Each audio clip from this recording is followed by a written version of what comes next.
Welcome. I'm Janice Ellig, CEO and founder of Ellig Group, Executive Search Advisors, where we are reimagining search through our longstanding commitment to diversity, equity, and inclusion. Thank you for joining me today in our webinar series with Leo Tilman, President and CEO of Tilman and Company, and General Jacoby, Senior Vice President of Tilman and Company. Tilman and Company is a global strategic advisory firm and recognized as an authority on strategy, risk intelligence, and finance to many companies, governments, and investors around the world. Prior to founding his company in 2008, Leo Tilman gained a wealth of experience in strategy, risk intelligence, and financial literacy at prior companies such as BlackRock, Capital Peak, and Bear Stearns. As an author of 4 books, he has received many recognitions, including having been profiled as a business visionary by Forbes, a distinction given to influential authors, decision makers, and thought leaders in the field of business. General Jacoby brings over 36 years of experience leading military, government, and international organizations to his firm now, Tilman and Company, where he invented the concept of war gaming, helping companies and investors dominate disruption, uncertainty, and competition. Prior to retiring from the U.S. Army, he was the first Army officer to command North American Aerospace Defense Command.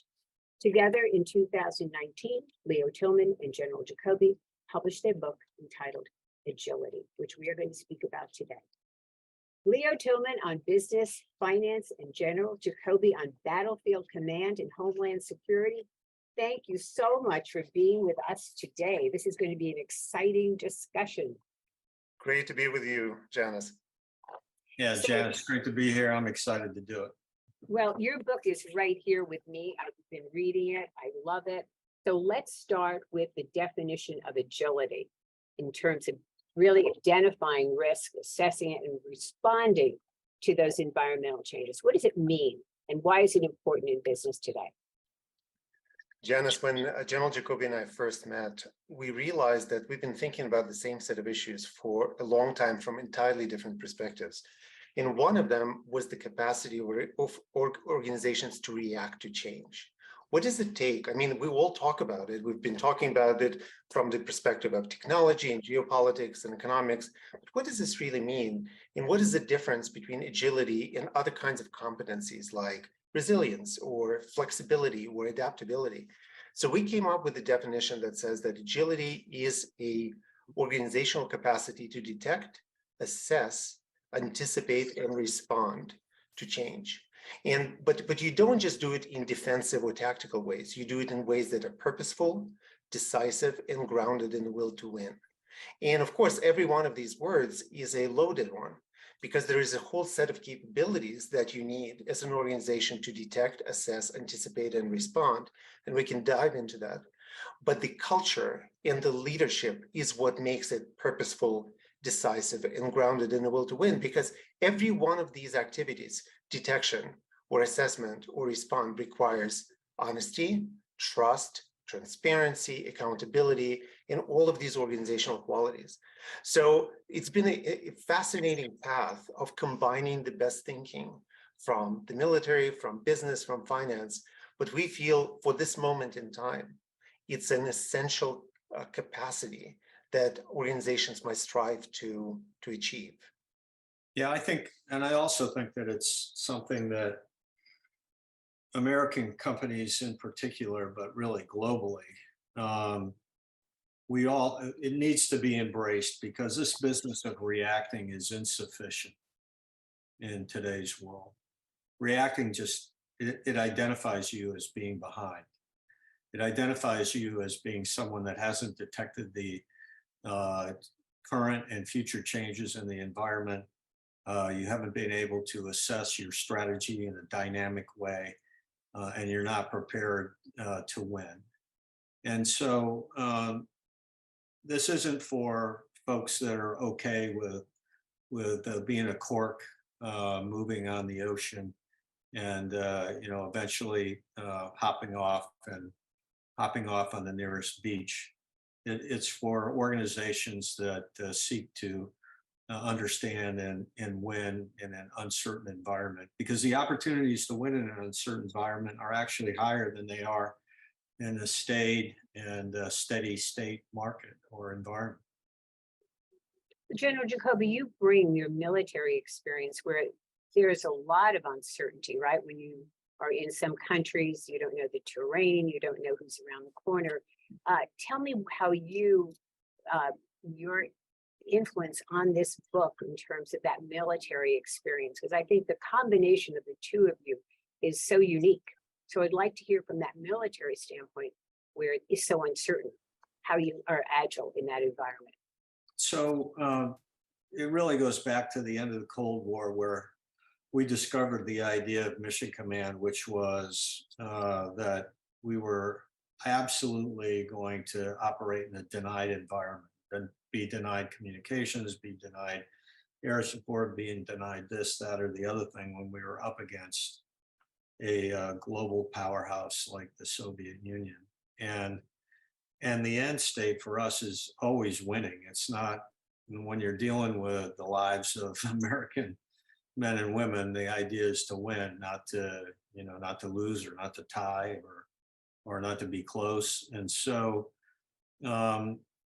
we had to figure out how to not just survive and be resilient in an uncertain environment, how to win in an uncertain environment. What are our advantages and opportunities?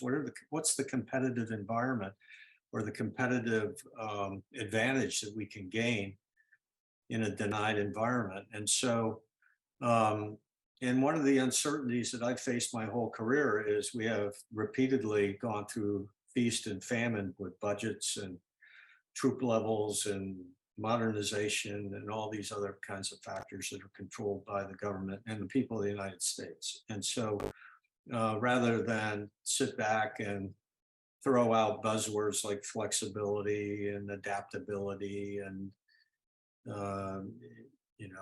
all kinds of different ways to describe doing more with less,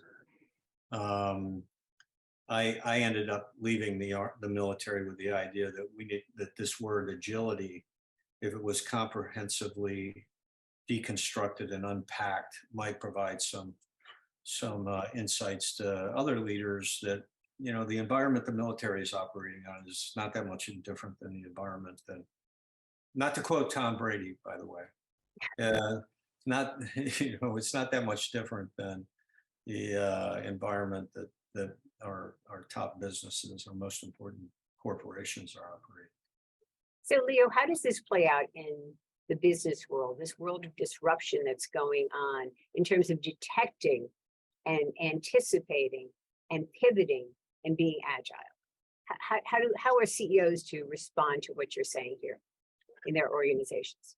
Absolutely. Well, there is the strategic part of it that has to do with how organization detects major trends and then responds to them. And we'll talk about this in a second, but I really wanted to pause and talk about this Mission Command, which was the governing operating philosophy of US military. Interestingly enough, its roots go back to Napoleon and the way that he conquered half of Europe and the way he operationalized his philosophy in ways that were groundbreaking for that time. And it all is about combining top-down vision and strategy with bottom-up implementation and execution. And in this process, it becomes absolutely clear that everybody has to be on the same page with respect to the goals and priorities and how we do things, right? But it has to cascade down the organization in ways where big picture philosophical declarations of how we operate become very, very specific. So one of the key advances in response to the challenges that organizations face today has been our work to adapt this entire business of Mission Command to large, complex matrix organizations where they have a new CEO, they have a new C-suite, they have a new strategy. Something changed in the environment, and you need to unify and reposition the whole organization to that.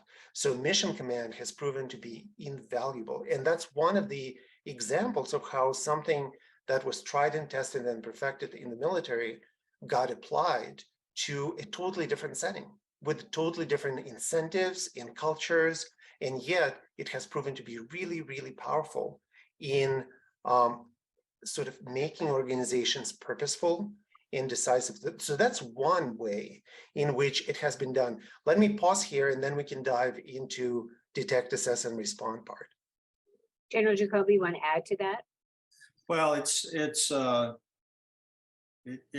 does have its roots for the U.S. military, way back in the day in the Napoleonic era. But whenever you say that, you might get a yawn or two from the audience. So you got to watch your audience on that. But it's not complex. Okay, leaders at the top have to devise and share the vision they have for the organization, their intentions for the organizations, and give guidance and be engaged. And when you do that, and the whole organization is aligned behind that top-down visioning and guidance, then the most dramatic and useful innovation takes place at the edge of the organization. And that has proven the test of time in the most uncertain of environments over time. Because this is not, everybody wants to, roll up in a little ball and say, the new world is so hard. This is the nature of humankind, that we are living in worlds of uncertainty, and it just happens to be happening. It's happening faster now with more dramatic outcomes, but we think we have something to offer in highlighting this. And the importance of decisiveness. I mean, the decision-making process and really taking that and making things happen is really an important part of a core competency of a leader. But how do you marry that with making sure that leader is listening to so-called the troops, the front line, with what's happening there, and making sure that that goes into the decision-making process, even though all guns are firing at them? How do you combine that to be a decisive leader, but also one who's a great listener of what the troops are saying? So I think, Janice, we talked about earlier that we didn't set out to write a leadership book or any other particular kind of book, rather than a theory and other than a theory and practice of agility. But in the end, this is about the culture of the organization, and that should be determined by the leader. And if the leader doesn't determine the culture, then many cultures crop up at different levels of the organization, because there's not going to be one in the absence of the boss providing that guidance and that example. And so this is about alignment in a way that allows communication, transparency, lubricated and fueled by trust in the organization from the top to the bottom and then back up again. And we can go into a lot of detail on that, but it's as simple as that. And many organizations haven't achieved that yet. Most organizations like to talk about it, that they haven't. And in the military, it's not a given. It's work. It's blue collar leadership work to develop an organization with a culture of trust and sharing and transparency. And that's critical to this whole comprehensive view of vision that our definition kind of sets out. But I will say the epitome of trust really does happen in the military when you're going into that battlefield, right? You have to trust that leader that you're following. Yeah. And it's interesting that this process of aligning organizations around visions and priorities, amazingly enough, it creates not only clarity and alignment, but it creates trust accountability, because the process is by definition such that you and me are discussing the priorities for the organization, and we hopefully walk out of it feeling that we're totally aligned and that I got you back, that if I go and implement it with the discretion and initiative that I envision, you have my back. So I think the trust part is a very important one. We often hear, I'm sure you hear this quite a bit when you do CEO succession planning or transition, that in this environment, we want leaders who are educated, core skill set of doing that. But I think it's much more than that, right? And Chuck and I spent quite some time sort of thinking about a setting where we make good decisions. So what is that setting? We feel that we have all the information that is needed. It will never be perfect, but it's sufficient to make a good decision, right? And that information came from the outside, from the inside, from our troops, from the edges of the organization. It also part of the information that we very deliberately collected because we determined that we must have it in order to make a good decision. So knowing that is important, right? So the role of intelligence in all of this has been a huge theme for our work, and some really powerful solutions have emerged of how you create sort of intelligence-driven strategy and operations. I think another part is the ability of leaders to evaluate risk and return of these strategies comprehensively. So for instance, in the corporate setting, it's very often that when people make big picture decisions, they have financial considerations, they have operational considerations. Can we execute? Can we enter these markets, et cetera? Reputational consequences are hit or miss, and the strategic risk involved is missing most of the time. And therefore, decisions are incomplete because they guarantee some sort of return in operational excellence, but they may miss some very key consequences when it comes to shareholders or clients or suppliers. So that is important. And last but not least is courage and incentives, right? I mean, in many cases, it's the incentives of how organizations are structured in siloed ways, how compensation is determined, that prevents folks from making very difficult, far-reaching strategic decisions. So we have seen in the face of uncertainty and volatility, companies trying to kick the can down the road because they either feel that they don't have enough information or they don't fully understand the consequences, or they're uncertain that if they put something really expensive and strategic in place and something changes in the environment, that they will be able to adjust. So which goes to the dynamism, right? So it's been really useful to deconstruct what are the elements that prevent organizations from either making decisions or making good decisions, and then sort of transition it into what do we do with intelligence? What do we do with decision making? And how do we structure it so that everybody is on the same page?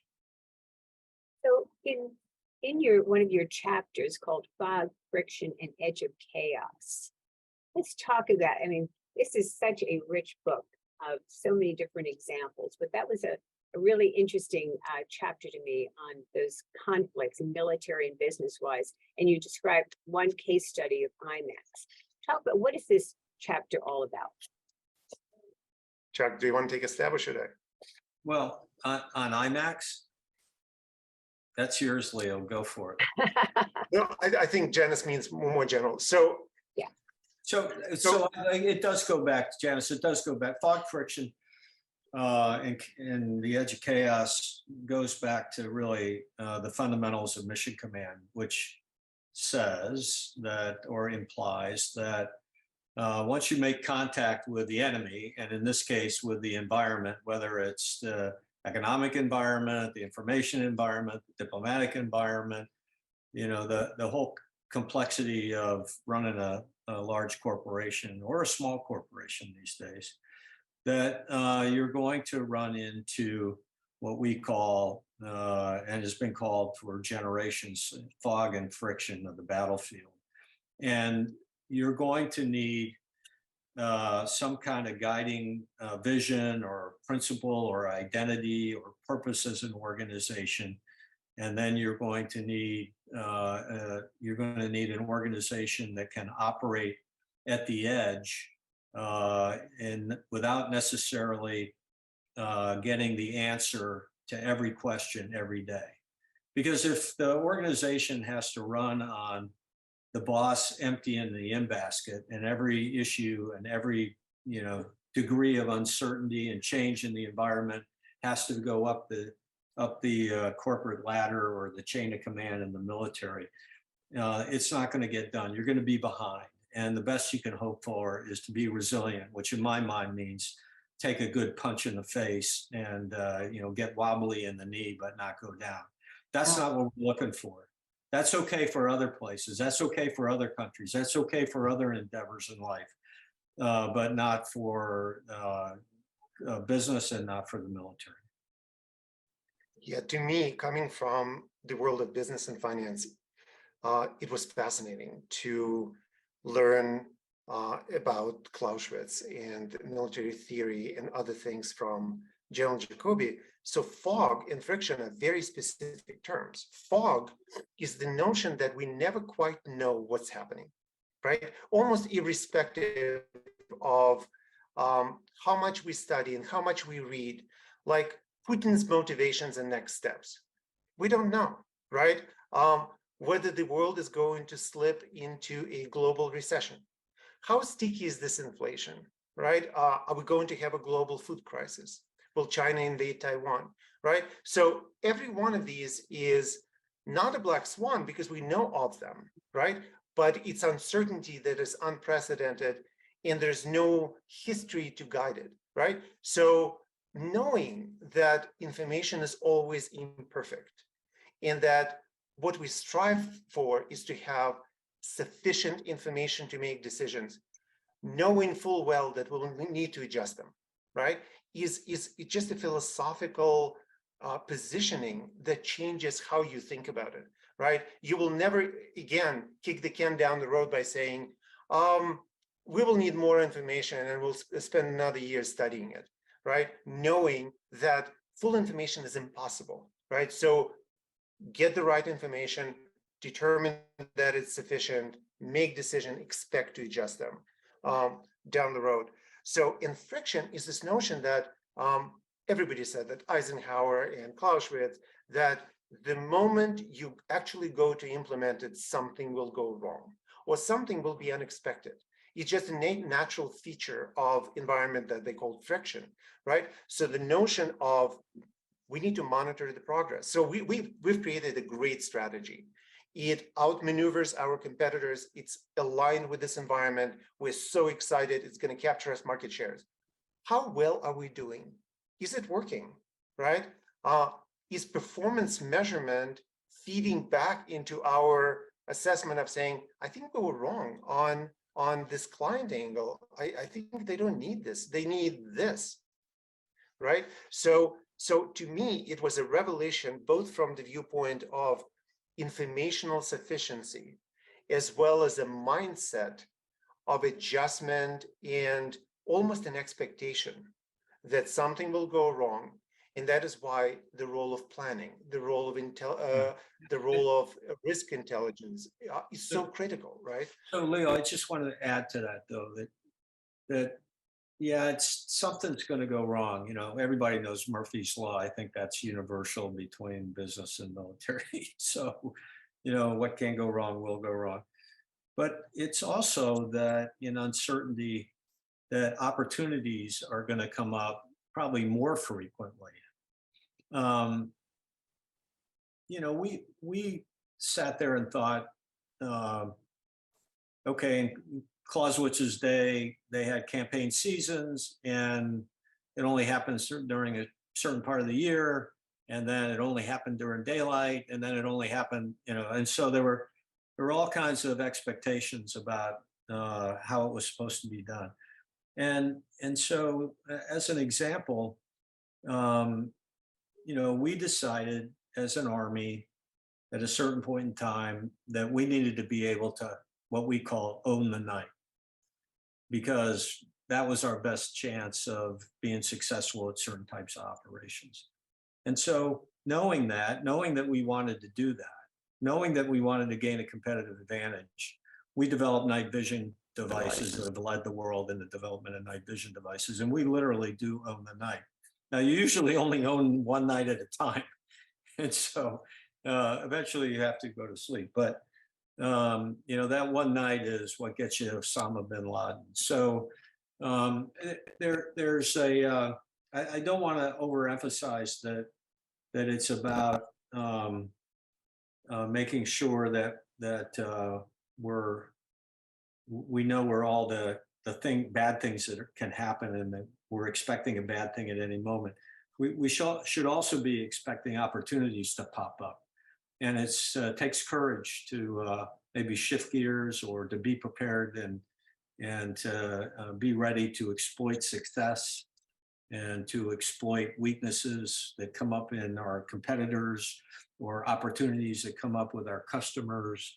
And so I just want to make sure that we emphasize that, because that's the will to win piece of fog and friction.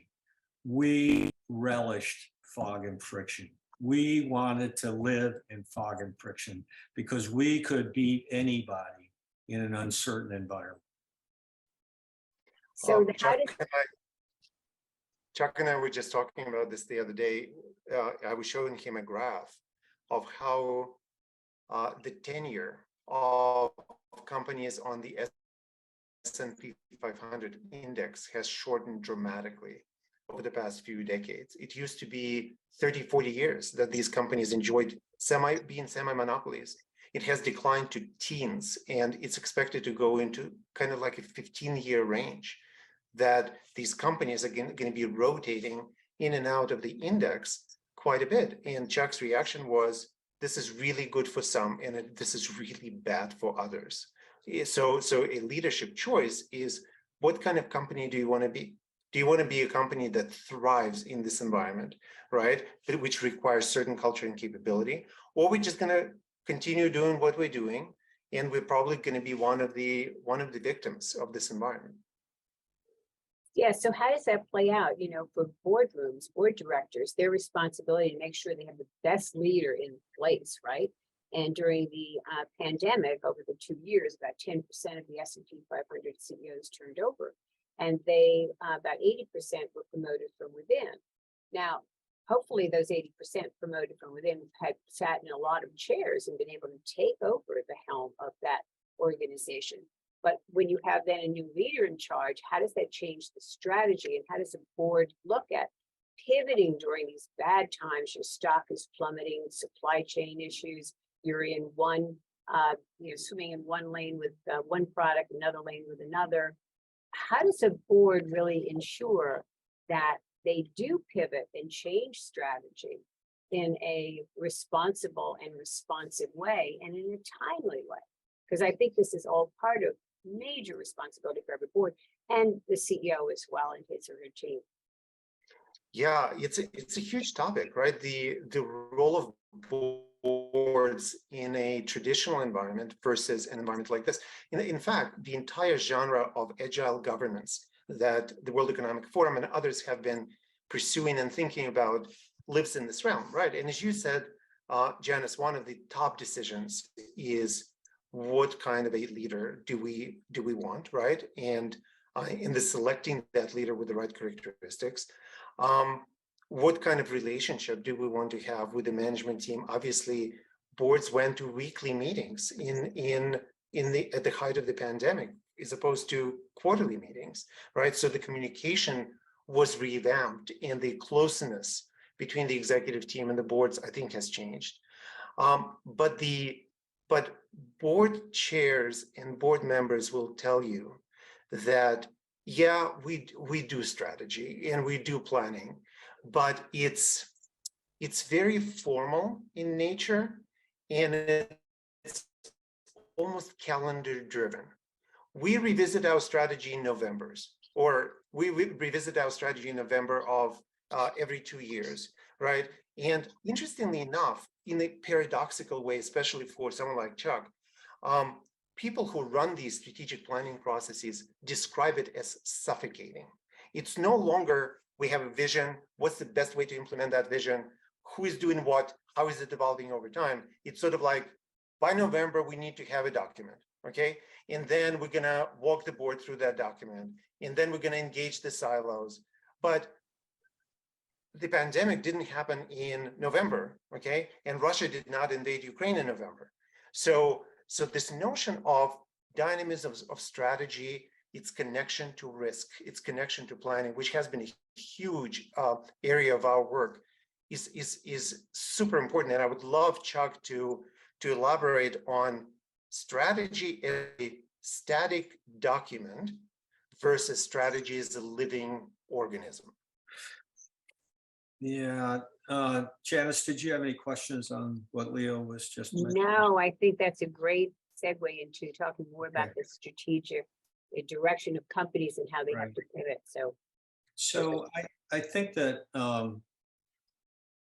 the question is, how abruptly do I need to pivot? And so the more abruptly you need to pivot, the less you were prepared for the uncertain environments that were absolutely some sense observable, predictable, could have been expected, could have been anticipated, those kinds of things. And so if pivoting was, running around in circles with your hair on fire, then that's probably not a good thing for your organization. If pivoting is, well, we knew that we had a vulnerability, we took some risk, we put some cash away, we did M&A in advance, and we are going to ride this out and counterattack, or we're going to apply resources in other areas that are going to provide opportunity, then your pivot isn't bad. But for me, what it means is this isn't the way that a company can actually run on a quarterly or semi-annually or yearly calendar. This has to be something that is routinely done and processes in place in a way that can speed up or slow down depending on the environment. And so it has to be part of the culture of an organization. We call it the business rhythm of an organization, where this communication, the sharing of information, the study of the environment, those things are happening in a routine, digestible manner that informs decision-making. And at the very heart of it is a strategy. I absolutely am completely convinced that we're not thinking about strategy right in the military or outside. It is not a piece of paper that has your strategy written on it. And the better the strategy, the longer it sits. It's not the Declaration of Independence, okay? That's not the strategy. The strategy is the guiding light behind what has to be a plan and a planning function that continues over time and is dynamic. And it is both responsive and predictive of the environment and things that change and things that go bump and then opportunities that happen. And so the idea that we only have to look at the strategy once a year, we can have a conference, we can parachute in Jacoby and Tilman, they can talk to us about it, and then everything will be okay. That's not it. And you said something earlier that I hope we get back to about growing your own leadership. There needs to be repetitions in the battle rhythm of how often we review things and how often we share things and the processes we use to do that. There needs to be avenues of advancement that encourages leadership as a core competency rather than a particular niche technical capability or things like that. So like I said, we didn't start out to write a leadership book, but the engaged leader is the key to having an agile organization and at as many levels as you can achieve.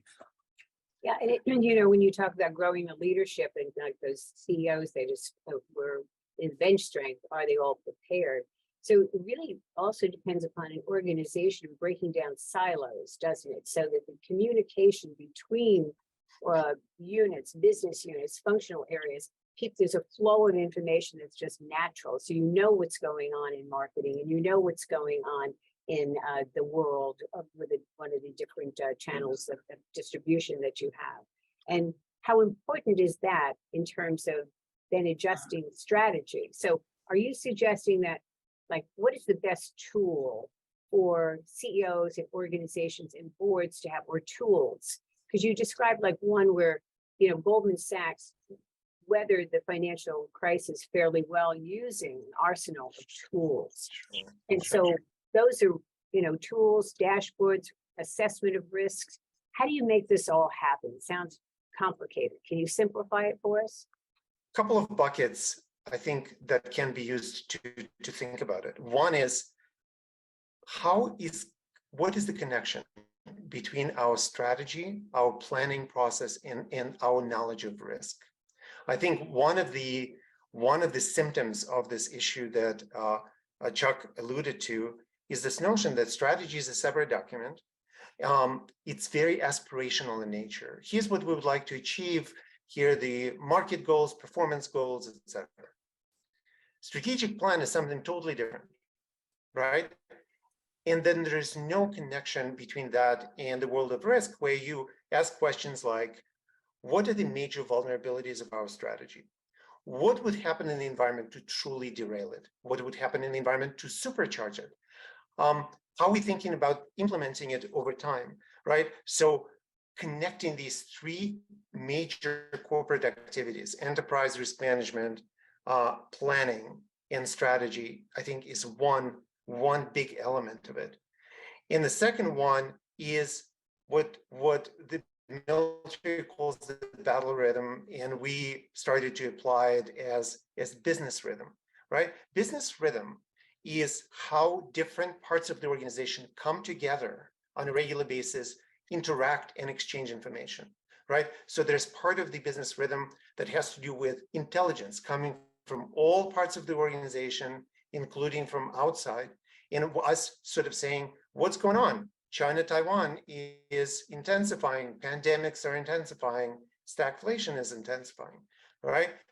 Then there's the assessment part that needs to involve all sorts of different parts of the organization, all the way to the final leadership body that, like an operating committee or executive committee, that makes a decision. So this term strategic infrastructure that we, I think, invented or recoined some time ago tries to allude to the fact that there's a series of organizational bodies that are very multidisciplinary and cross-functional in nature, where this exchange happens. And it's all part of a very deliberate process of how we study the environment, take ideas, and drive all of that to decisions. Yeah, so a couple of things I would add. I like that you brought up the silo issue and the lines of business or lines of effort. And really it's about how does an organization ensure that they see themselves as complementary and partners in accomplishing the organizational mission. So it's about everybody having their oar in the water, as opposed to competing with each other, competing for resources, competing for promotion, competing for a parking spot, whatever they're competing against each other for. They need to be competing against what the company needs them to accomplish, not each other. And they're sharing information within, whatever the right process of meetings and information sharing opportunities that you create for the organization. But if you're not thinking that this is a routine thing and not a one-off thing, then what you have is what we've heard over and over again. Somebody will come up with a great idea, we'll assemble the vice presidents, and we won't get an answer because everybody has got their guard up and everybody has their fangs out. And what does this mean for us? And we'll go back and study it. And there's where decisiveness goes right out the window. And you are behind. And then the best you can hope for is you can take a punch and get wobbly in the knee and maybe keep on your feet. So Leo, go ahead from there. No. Okay. I was going to ask, so when you're working with your different leaders in the corporations, what do you see as sort of the three major problems, issues that are really going awry in that organization? What do you see as the commonality? I don't think they have concurrence on top line messaging. They say they do. They have you would go in and sit in the outer office and there's some kind of, shiny portfolio sitting on the desk of their top line messaging, and it's all, wondrous and all things to all people. But there's not concurrence on what is the purpose of this organization. What is the time horizon that we are engaged in? And the top line messaging is either, there may even be concurrence, but nobody really believes it means anything, and probably can't tell you what it means to them or to their piece of the organization. Leo. Yeah. And I think another way to describe exactly what you just said is the lack of alignment, right? So one issue is the lack of clear top line messaging that outlines, what are we trying to do, why we're trying to do it, and how we're going to achieve it. And it becomes more meaty and fleshed out as it cascades down the organization. So realigning organizations, making sure that they have clarity of that top line messaging has been one huge area of focus, almost universal issue. And that lack of alignment could be the CEO and the board. It could be CEO in the executive team. It could be within the executive team, and it could be dispersed across the organization. So you need to really investigate and point out where the sources of that misalignment are, and then very systematically realign it. So we've spent quite a bit of time again, adapting that entire framework of mission command to this issue. So I think lack of alignment is one big one. Yeah, I'll also tell you that. Go ahead. Oh, I'm sorry. No, go ahead. Well, there's another buzzword that we keep running into that I think needs to be unpacked and wrestled to the ground, and that's everybody wants to have a culture of empowerment, right? How many times do you hear like it? If you say empowerment enough times, maybe you get a bonus. I don't know what it is. I mean, everybody talks about empowerment, but most of it's just talk, because empowerment doesn't exist outside of a trusted relationship between bosses and employees, right? And that's something that the boss has to make the first step. The chief has to make the first step in creating this culture of trust, because empowerment doesn't exist without authority being distributed, resources being distributed, and guidance being distributed. And so at some point, if you really want an empowered workforce, you got to take your hands off the handlebars and show and demonstrate that trust. The return on investment of that risk, that leadership risk, is enormous. And it's the grease that makes this whole process work. So again, it's agility is not specifically or wholly about leadership, but it is required to achieve the effect that we're looking for, a will to win in the organization that's shared broadly and in depth through the organization. Yeah. So you asked about three areas. This is one big one. The clarity of vision, clarity of top line messaging, and alignment at various levels, breaking down silos. I think the second one is this nexus of strategy, risk, and planning, and making sure that strategy is dynamic and it's part of a ongoing business rhythm, where if something truly is happening in the environment, what used to be quarterly is now monthly or weekly or daily, right? But it's the same process in the same people and the same skill sets. And the third one is this role of intelligence in all of this. And the notion that many companies and investors are still flying blind when it comes to some of the aspects of the environment. They are really, really good at watching what they know best.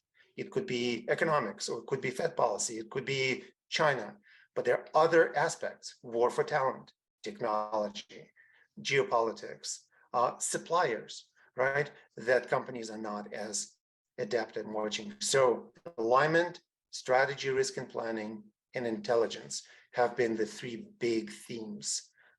And if you attack them systematically and you put the resources in place, it becomes really powerful. So you spoke, General Jacoby, about, shiny things sitting there and, publications about our purpose, our driven, our values, employees are important. So what would be your advice, what you learned in the military that you would take into the business world to say how CEOs can really get that culture to embrace the purpose of that organization? Is it more communications? Is it involvement of people? Is it showing the CEO is somewhat vulnerable, caring, compassionate, particularly during the pandemic that we've had, CEOs that opened up more, employees could relate to them. Is Right. that part of it? But I want to hear from the military how that plays out in terms of you knew your purpose in the military. How does a CEO do that in the business world? So when you're looking down into the organization as opposed to looking outside the organization, I think the leaders in the organization, the most powerful thing they can do is, for any leader, is to lead by example. And what's the example? So you want an inclusive organization, you want an organization that's trusting, you want an organization that is committed, they've got to see it in their leadership. You can't hire a consultant to come in and figure that out for you. And it's not just the CEO. They will look at all the leaders as they cascade through the organization and see who's on board and who's not on board. And they will make judgments, and they should, about the quality and commitment of the leadership. So how they now, and I would say that it's really important that I'm not advocating that there is a stereotype corporate leader or a stereotype military leader. I think it's critical that they be themselves and be genuine, but they have to be engaged. They have to be committed. They have to set the example for their subordinate leaders, and everybody needs to be part of that effort, or you're just not going to sell the commitment to the vision. Is everybody waiting for the boss to retire and go to the Cayman Islands? Or is everybody waiting for their chance to shine so they can jump to, from Boeing to Northrop Grumman? Or, all of those kind of dynamics. And in the military, is the division commander just doing this stuff so that he can be a corps commander someday, or she can be a combatant commander someday, or do they really love what they're doing? That actually is really important. Does the boss demonstrate somehow within their personality, framework, that they love what they're doing and they love the organization and they're committed to it? It's not really that hard, and you don't have to be, Audie Murphy or Elon Musk, or you just have to be genuine and make sure that you're putting the interests of the organization and the people up front, and they see it, because they can see a fake a mile away, right? I do a lot of podcasts with CEOs, and the authenticity that you mentioned really comes through. And then when I recruit people for that company, I have them listen to the podcast, and they'll say, wow, that CEO really believes in people, processes, and the planet. They're so purpose driven. I want to work there because he cares and he loves what he's doing, or she loves what she's doing. So I think, some of it is so simple, but it's hard to really have that truly put into the corporation and to cascade down throughout. Right. And I think some of it also comes from our philosophy of, I think working at home has its advantages, but it has some really critical disadvantages. And so I think you have to find the right balance of that, because one of my principles for military organizations, when I said, I'm evaluating you, the number one thing I look for is teamwork. Does the organization work as a team? And after you've spent some time running Tesla or running Amazon or running, Dolly Madison Bakery or whatever you're running, you can tell right away if they're operating as a team or not. And I think that this teamwork idea is, underthought and underdeveloped in a lot of places. And there's anticipation that you're jumping from team to team like, a free agent on a baseball team. That's not what we're looking for. That's not going to be a competitive advantage in the future. And I think there's more of a competitive advantage in thinking about how do we raise our own, how do we create pathways for success in our organization, how do we not just come up with a great brand, how do we make our folks believe and embrace the brand and be part of it? Everyone part of the brand. And if we bring people in from all backgrounds, all ethnic backgrounds, gender, real diversity at the lower levels, and really, really move them up to middle and to higher levels, then you have a very diverse organization with better governance and better, less groupthink, and really focused on employees, communities, customers, and shareholders, right? So we need to do more of that. That's right. And you have believability. And all of a sudden, all the other identities fade, and your identity as, a valued employee or a valued member of the, of the General Motors team becomes the most important identity you have while you're in the office, and not some other. So we're coming to the end of their hour, which is so interesting. And this book, I really recommend everybody read this. And you can't read it in one sitting. You have to read it in several sittings. It's just chock full of all types of examples, and including things in terms of how to spot a sitting duck, and a Yogi Berra quote, "You can't predict the future," or where the puck is going. So there's so much in here. But can you give us some takeaways in terms of advice for this audience, how to be better leaders, how to be more engaged as an employee, just from your perspectives and what you've seen, where there's been success, where there's been some failures? What can people do tomorrow to really have a healthier culture?